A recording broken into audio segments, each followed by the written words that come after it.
Listen, when somebody is consistently over and over and over saying bad things about me, even though I know they're not true, eventually they begin to sap my attention.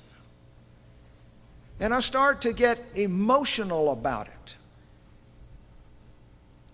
And the old man that taught me bail bonding over 40 years ago, when I got real angry one time about a business deal, and I was about to make a decision which would have just been horrible, Mr. Convitt said to me, Jerry, when intelligence and emotion collide, emotion will win every time, and it's always bad for business.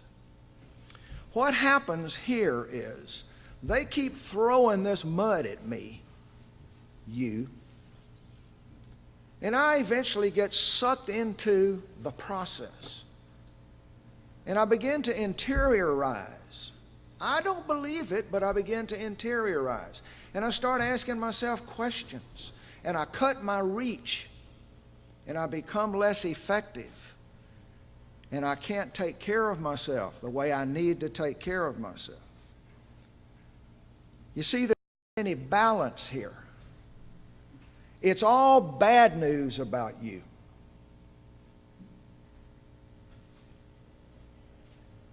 Let me ask you something. This is kind of personal.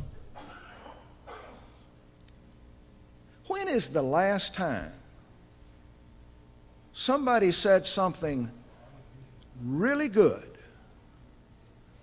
about you specifically in your bail bond business? I'm seeing some people going like this. Been a long time, maybe.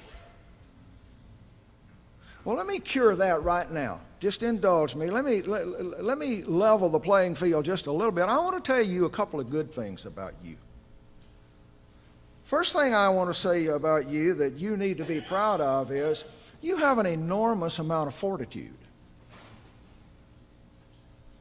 I will tell you right now, ladies and gentlemen, in almost any other small business industry in this country, if those women and men in that industry were as overwhelmed as you are with all of the challenges you have to deal with every day, they would have folded their tents and gone home a long time ago. But you're still here. Look at some of the things you're having to deal with.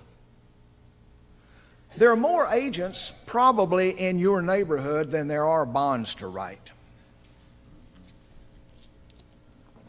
We've got way more supply than we do demand. And with the economy being like it is, Topo, I'm hurrying. I'm going to be done. Topo's hungry, looking at his watch. No, folks, I'm going to try to hurry here. You're fine.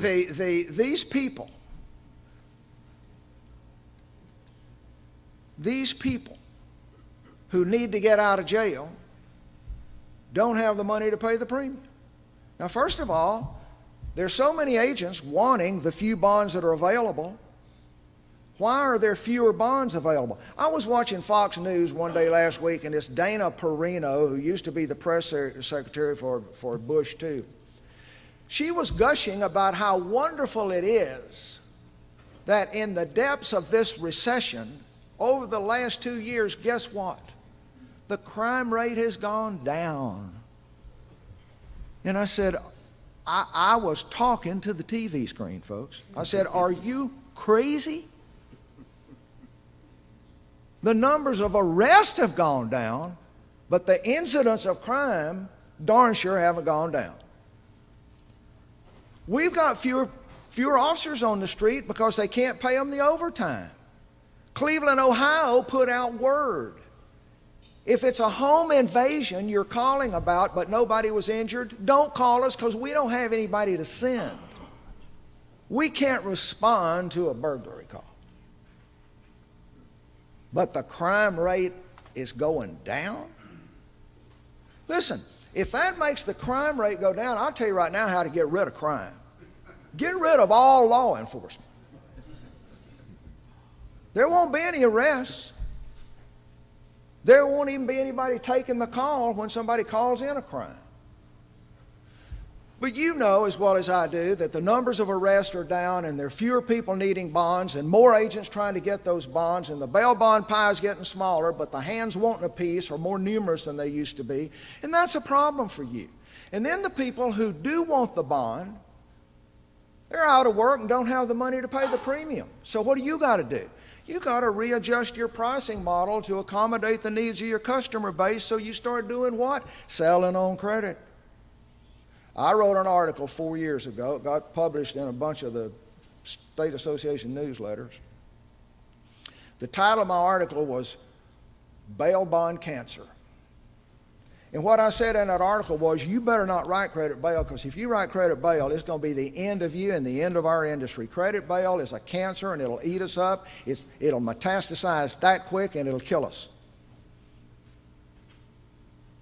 About a year ago, I wrote another article. The title of my other article was Eating Crow on Credit Bail. I'll send it to you. You know what I said in that article? You can't write credit bail, but you better. I mean, if a guy across the street from you's got a neon sign in the window that says nothing down, hey, let me tell you something. I'll tell you something I bet I know about your business. I bet the calls that you used to get when they said, how much does it cost? You don't get those calls anymore. How much do I have to pay down? That's the call you get. So you got to deal with that. And now, on top of all that, you got AB 109. And now, on top of all that, you got your own United States Justice Department trying to put you out of business. And the Pretrial Justice Institute flinging these invectives all over the place about you. I'll tell you what, you folks amaze me. I mean, you're still here.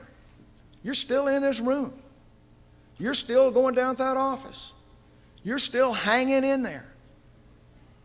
You're an inspiration, I'll guarantee you. I don't see how some of you do it. Not today in this climate. I've been kind of feeling, sitting back there listening to this panel, kind of feeling sorry for myself. I thought, you know what? I'm 74 years old, and this business today, it's no place for the faint of heart. There was a movie with Tommy Lee Jones a couple of years ago that perfectly positions me today, I think, in your world. The title of that movie was No Country for Old Men. But you're here. And from listening to this panel and your couple of questions I got to hear, you're going to continue to be here. I believe that. When Rocky Marciano won the World Boxing Championship for heavyweights, the next day he was interviewed, and the reporter said, champ, of all the men you know, who would you most hate to have to fight? With no communication lag, he said, Frank Sinatra. And the reporter said, Frank Sinatra? The skinny little old guy from over in Hoboken, he doesn't weigh 130 pounds soaking wet. How can that be, champ?